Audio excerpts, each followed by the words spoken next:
Imagina viver em um mundo onde cada pessoa carrega uma energia interna, uma força que representa a própria vontade. E essa força pode ser entregue a alguém mais poderoso, voluntariamente ou por pressão. Agora imagina crescer em um império com inspiração romana, cheio de castas, disciplinas rígidas e hierarquias claras. E é exatamente essa troca de vontade que define tudo. Quem manda, quem obedece, quem vive, quem desaparece. No centro de tudo isso está um garoto com um passado destruído, inteligente, desconfiado. Um sobrevivente escondido atrás de uma máscara quase perfeita. Esse é Vis Solon. E eu sou o Jack Noronha. E hoje eu vou te mostrar por que A Vontade de Muitos, do original The Will of Many, do James Islington, é um dos livros mais inteligentes, tensos e surpreendentes dos últimos anos. E como já estamos em dezembro, eu arrisco dizer que é o meu favorito de 2025. Mas eu só boto o martelo depois de ler A Sombra dos Deuses. Esse livro chamou a atenção porque entrega três coisas ao mesmo tempo. Um protagonista quebrado, mas estrategista. Um sistema de poder brilhante e filosófico. E uma trama cheia de política, segredos e tensão emocional. É extremamente difícil encaixar A Vontade de Muitos em um único gênero. Fantasia, ficção científica, dark academia adulta. Ele conversa com tudo isso, mas não cabe perfeitamente em nada. É fantasia épica, com estética romana, com psicologia profunda e com elementos claros de ficção especulativa, especialmente no final, barra no começo do livro 2, que eu já dei uma lida. Então não se iluda. Por mais que possa parecer, esse livro não é um livro jovem adulto. É um livro adulto, disfarçado.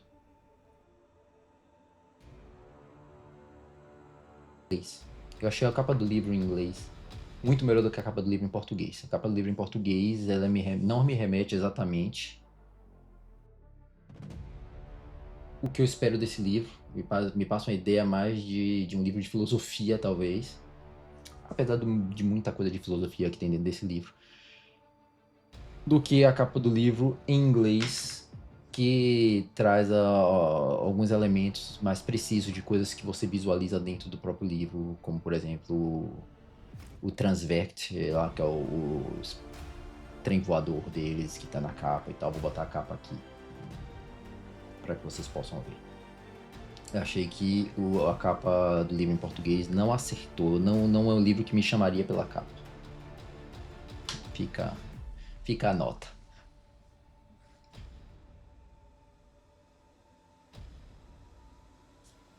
Antes de mergulhar de vez no livro, vale falar do autor. James Islington é australiano e ficou conhecido pela trilogia Licânios, com tramas complexas, saltos temporais, identidades quebradas, escolhas difíceis.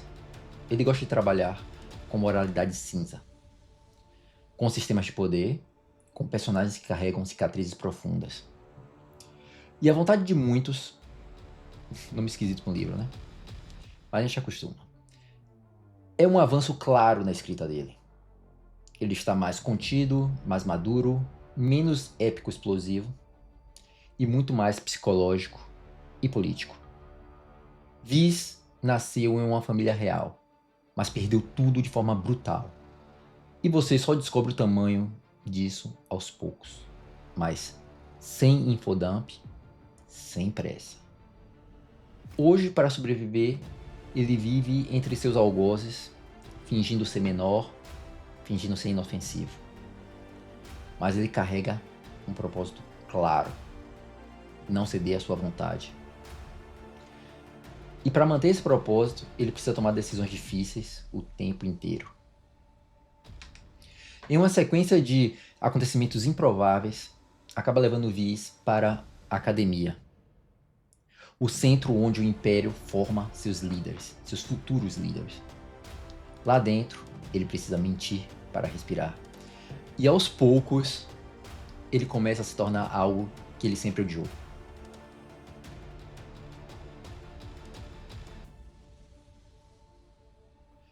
Sistema de magia. Vamos falar do coração do livro, a vontade, que dá até nome ao livro. A vontade é uma força interna, um misto de energia vital, disciplina, carisma e determinação. E o mais importante, é simples. Você pode entregar sua vontade para outra pessoa e isso cria uma pirâmide literal de poder. Os de baixo entregam e os de cima recebem. É brilhante e assustador porque parece muito com o mundo real. Líderes só têm poder porque alguém entrega algo a eles. No Império, a vontade vira religião, vira dogma, vira desculpa para a desigualdade. Se alguém recebe vontade, é porque merece. Esse pensamento sustenta tudo. E a estética romana torna essa estrutura ainda mais convincente.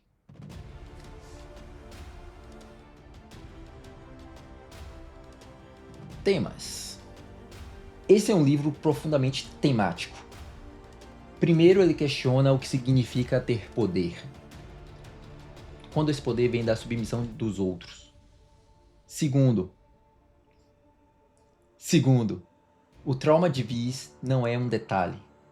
É um filtro pelo qual ele enxerga o mundo. Isso é uma técnica de escrita absurda, da forma com que o autor consegue fazer a gente sentir isso, moldar todo um ponto de vista baseado em viés. Terceiro, a moralidade é cinza, como a gente gosta. Viz mente, manipula, engana. E você entende por que ele faz isso. Mesmo quando não concorda. Ele joga o jogo, um jogo que ele não criou as regras, um jogo que não tá nem aí pra ele, nem para os seus valores. Ele faz o necessário. Quarto, as máscaras. Todo mundo está escondendo alguma coisa. E Viz, talvez, esconda mais que todos os outros. Ele joga o seu próprio jogo em meio a um jogo maior. Ele não escolhe lados, ele sobrevive, se adapta, muda.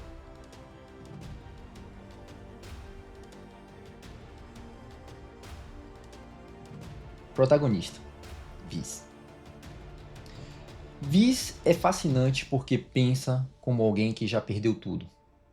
Ele não busca glória, não busca aprovação, ele busca controle. Controle esse que provavelmente ele nunca vai ter. E ele sabe disso. Então ele tenta controlar o que ele revela, sobre como ele é percebido, sobre quem pode chegar perto. Os flashbacks são dolorosos e explicam por que ele mede cada palavra. Viz é observador, calculista e profundamente humano. Você quer proteger ele, mas sabe que ele não quer isso. E muitas vezes não faz nem por merecer isso.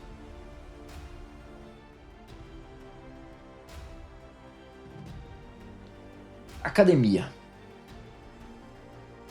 A academia é um dos grandes destaques do livro. Não é um colégio mágico, não tem aquele clima Harry Potter. E aqui se esvaiu o meu maior medo em relação a essa parte do livro. Que ele terminasse ganhando esse rumo de Harry Potter. Mas não é o caso. A academia é uma miniatura do Império. Um campo de batalha social. E cada aula é um debate disfarçado. Cada professor é uma ideologia e personalidade. Alguns justos, injustos, impiedosos, corruptos, tem de tudo. E Cada tarefa é um teste de sobrevivência. Os alunos não competem por notas, eles competem por futuro. Mesmo porque nota aqui é bem subjetivo. Tudo ali é como um jogo de xadrez, mas onde ninguém explica as regras. E Viz precisa entender rápido, evoluir, se adaptar.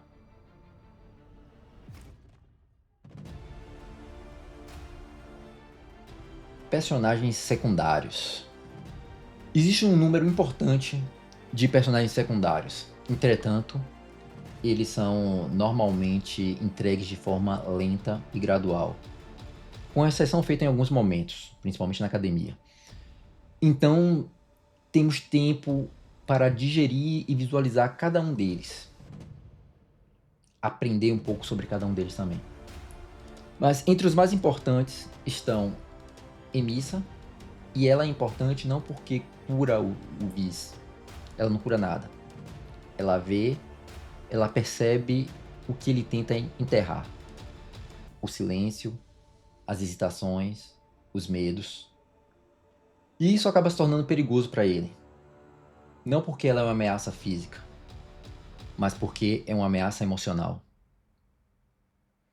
Assim como Cálidos é um amigo perfeito, o que também pode ser uma ameaça emocional.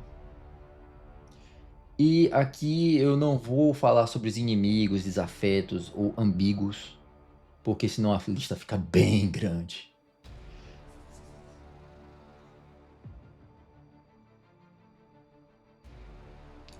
Atmosfera. O livro inteiro tem um silêncio carregado, um clima de tensão constante. As conversas têm subtexto, os olhares têm peso, as omissões falam mais do que as palavras. Você não lê esse livro pela ação, você lê pela tensão psicológica. E o autor utiliza bastante e bem a técnica do tic-tac, do tempo, corrida contra o tempo, o que aumenta e muito o clima de tensão, sensação de urgência, de perigo constante.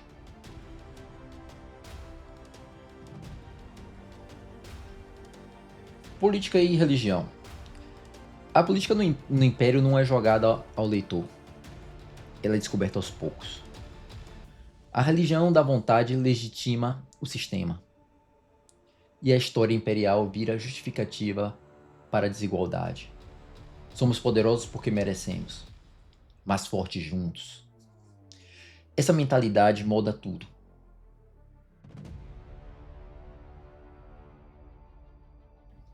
Técnicas do autor. Islington domina o subtexto. Ele confia no leitor. Não trata o leitor como bobo. A narrativa em primeira pessoa funciona porque Viz observa tudo. E cada observação é uma pista. É uma escrita adulta, elegante, precisa.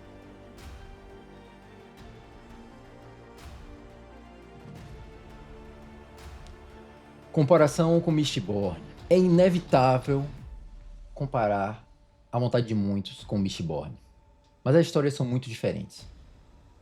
Mistborn tem magia física, A Vontade de Muitos tem poder mais ideológico, apesar de ter a imbuição das coisas, mas não vamos entrar em detalhes.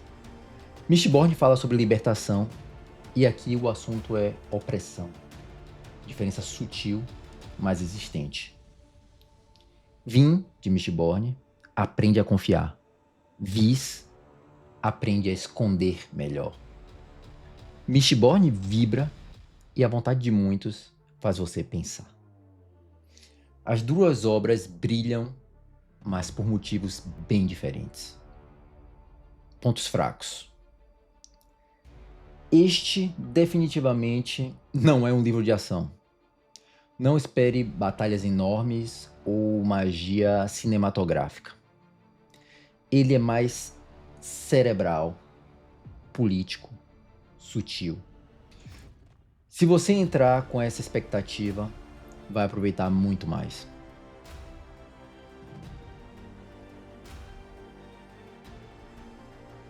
Agora vamos falar sobre o final, mas sem spoilers. O final, ele muda tudo. Quebra expectativas, faz você repensar cada diálogo e cada silêncio. E é aqui que a ficção científica aparece de verdade. Multiverso, casualidade, versões alternativas. Nada disso é um twist gratuito. É apenas uma consequência lógica de algo que foi criado durante todo o livro. E abre a porta, na verdade, escancara a porta para uma continuação, que foi o segundo livro, que foi lançado agora junto com o primeiro livro. O primeiro livro lançado em português aqui no Brasil, e o segundo livro lançado praticamente na mesma semana, mas em inglês. Então espero que uma versão em português saia logo. Entretanto, eu já tô lendo a versão em inglês, porque sou curioso, fazer o quê, né? A culpa é do final do primeiro.